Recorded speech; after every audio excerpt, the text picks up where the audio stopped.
Well, what happened was is when the Apple laptops were distributed at the beginning of the school year, the only thing that we were asked to agree to was that if a laptop was broken, lost, or stolen, that we would be responsible for the first $100 of the insurance deductible.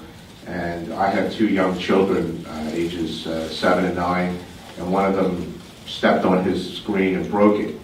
So he was given a loaner computer, and the loaner computer, by school policy, was to be turned in at the end of the school day unless given prior permission. My son took the computer home, no harm, just nobody said anything to him, he didn't know about it.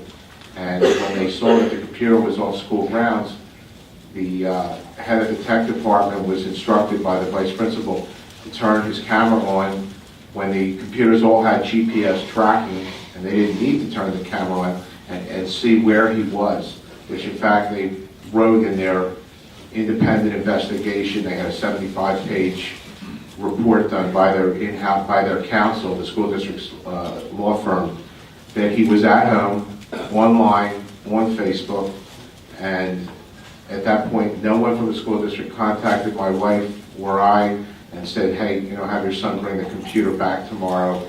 They found they said he's at home, and they said, what should we do now? And the head of the tech department was instructed by the vice principal to leave the camera on, and maybe we can get this kid for whatever infraction he might do.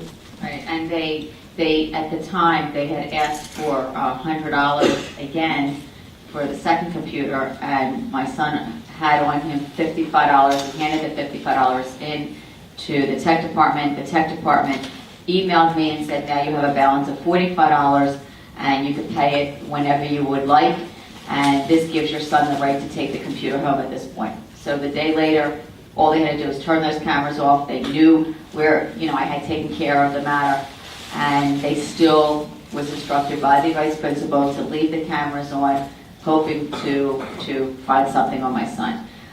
What they did think was happening is my son was holding up Mike and I candies, which he loves. It was his favorite candy. He was holding it up to his friend doing a video chat, and they thought he was holding up pills, that he was selling pills. So that's where... Which is interesting because my kid won't even take an aspirin. He's not into pills.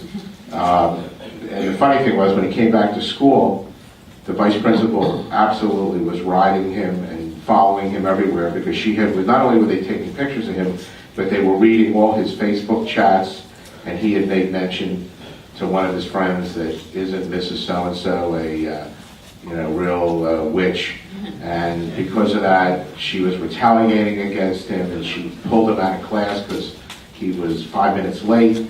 And it was really affecting his schoolwork.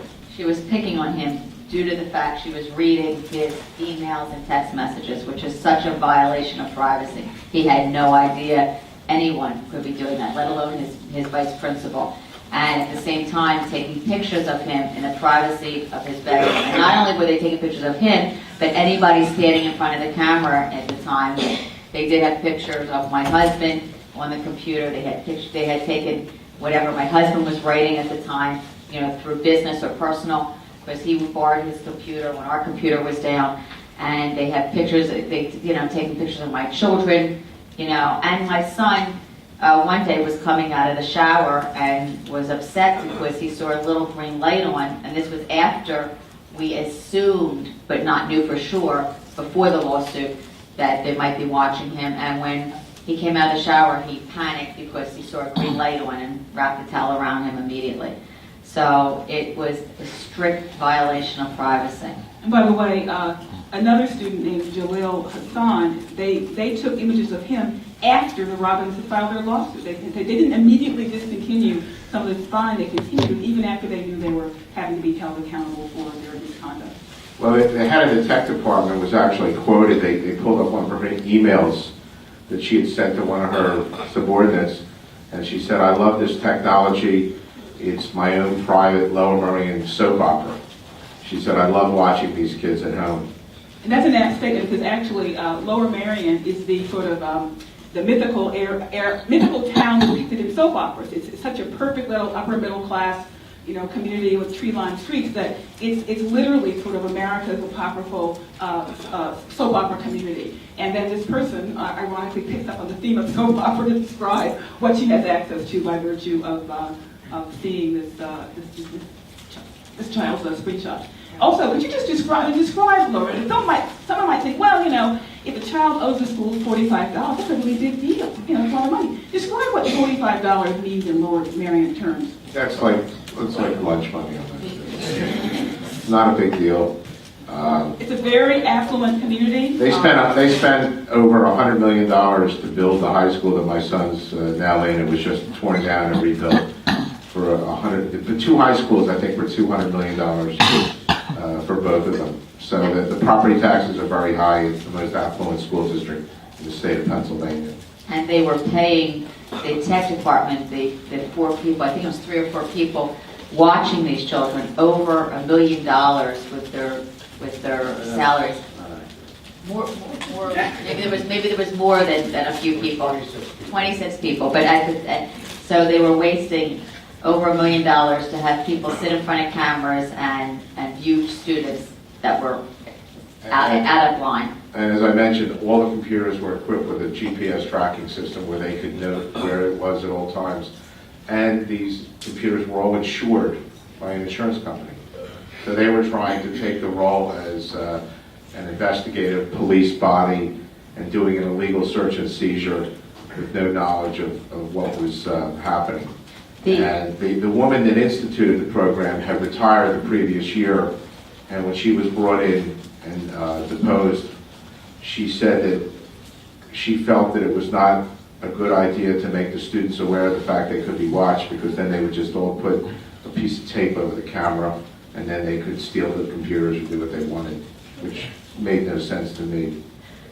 And at this time, the FBI was involved. They came in a couple days after we filed the lawsuit and did an investigation. And the only reason that they were not able to prosecute anyone was because the laws were not enforced strong enough to be able to prosecute. Right now, the laws state that you have to actually videotape somebody, streaming videos where there's voice for there to be any kind of prosecution. But if there's just snapshots of children or anybody that is not, that they don't have to prosecute, that it's not illegal to do that. It's an invasion of privacy, but it's not illegal. So I'm hoping to try and enforce the laws, make them stronger, so that we could stop this violation of privacy. Our senator from Pennsylvania, Ron Spector, our former senator, he introduced legislation in Congress about 30 days after the case was filed to make the legislation, the law is stronger, but unfortunately he wasn't re-elected, so it kind of went out of favor. Would you guys mind taking some questions from the audience? No, not at all. Okay, Sure. great. People have questions who want to raise Robbins? So how was the computer connected electronically back into the school district? Was that through Wi-Fi service that you paid for, that was your router either bought or leased through a communications company? No, it was just if you had internet service in your home. Your internet service. My internet service. So they took your internet service to spy on your son. Right, and they were downloading. This was a government entity that took your internet service. Right, and they had a server that was just, the pictures were going right to the server every 15 minutes. Right. They were collecting, again, the pictures, photographs, screenshots, IP addresses, email, text messaging, everything that was going on with the computer, they were actually capturing that. Yes, that's correct. Do you know if the school district sought out the add-on software that did this, or was it part of like a package? They bought the software from a company, a Canadian company called LandRev, that was then purchased by a German company, and I can't think of their name off the top of my head. But they did buy it, and they also had their people trained on how to use it. And I was told by somebody who was investigating our case, a local newscaster who took a very strong interest in this. case, and he said that when he did his own investigation, he found out that they were not allowed to sell this kind of equipment to anybody, not school districts, nobody, except law enforcement. So they were out of line by even selling it to our school district. The name of that German company is Pole Position. I just can't think. Yeah, there's a question over there, yeah. Were there any forms that you were asked to sign that No. said you won't hold the school district responsible? No, absolutely That was the not. first question my attorney said. He said, Right. do you have any documentation from that you signed when your son got the computer?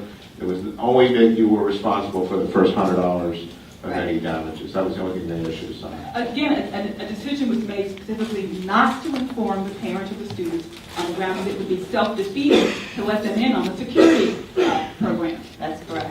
I know this gentleman was. Yeah, thank you. What was the reaction of the community to all of this? Because most of the coverage that I read, at least, didn't really say much about how the larger community was reacting.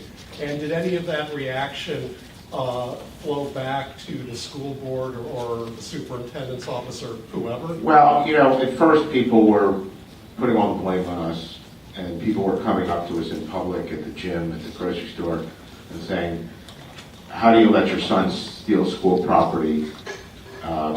People were very adversarial. Then the next wave was the legal fees came up immediately. They were running into the hundreds of thousands of dollars, so everyone started to say that their property tax bill was going to go out to support our lawsuit. And it started to polarize the community. They had a big town meeting, and they said that people didn't want to participate in the class action. But then when it came out in the press about 60 days later that there were close to 70,000 pictures, that really put a big dent in everyone's attitude. Right, and then people Because they were, really felt that nothing really happened. right, and then people were coming up to us and praising us. We got letters from literally around the country, from Germany, from China, from everywhere that they praised us for standing forward and trying to stop this. So it turned, the community turned.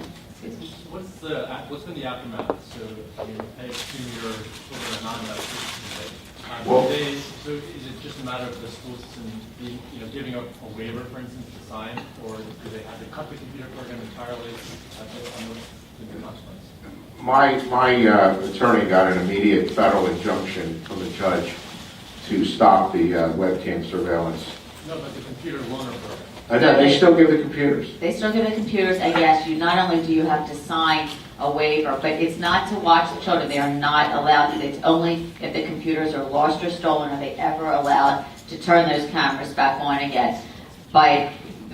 Everybody not only signed the waiver, but then the children had to sit in a class for a full day, I believe, or half a No, day. it was like Maybe an a half hour. day, where they had to, it was more than an hour. I felt like a whole day.